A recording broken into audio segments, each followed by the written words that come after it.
Welcome to Ask the Global Girl series, where you get to ask your questions about international business and I answer them.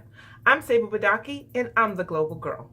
Today's question is, when did you stop asking for your worth, what you deserve, especially when you're in a service business?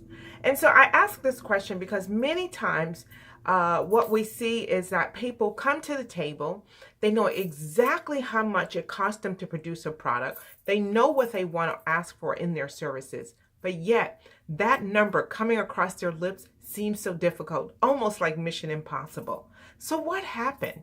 We think about ourselves as children when we were writing our Christmas list or that birthday list for our family.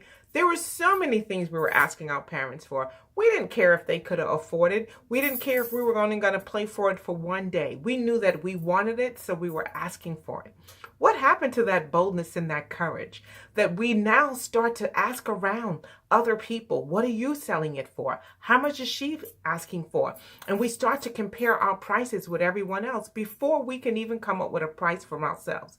Where did that come from? Where did we think that all of a sudden we have to sell, especially in the service business, for what everyone else is selling for? When did we start only comparing ourselves to others to determine how much our own value is? We need to begin to look at what we bring to the table, not just in terms of our knowledge and our skills, but our unique proposition of when we uniquely sit at that table, bringing a product or a service to a country, something that they've never had before, or definitely has not had it from you. And how can you position it in a way that you can demonstrate the value that they need this? So they will pay you, not just what you're worth, but what you're asking for.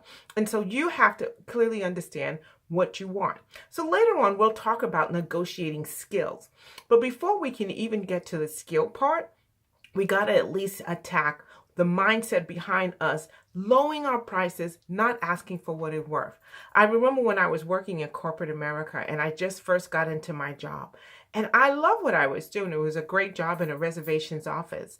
And they had a senior customer service role available. And I said to my manager, I'm going to apply for that role. And she said, oh, no, no, no. You have not been here 5 years. Who says I have to be there for 5 years? It wasn't on the job description. It wasn't part of the qualification.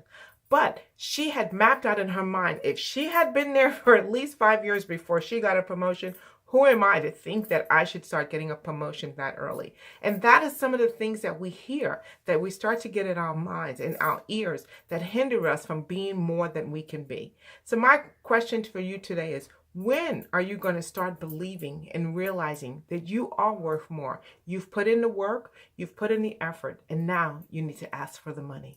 Thanks for joining us on Ask the Global Girl series. If you have not subscribed to our channel on Facebook at Gals Going Global, go ahead and do so. If you're not part of our group on YouTube, She Works Now, go ahead and do so. And if you have a question you would love for me to answer, send it in.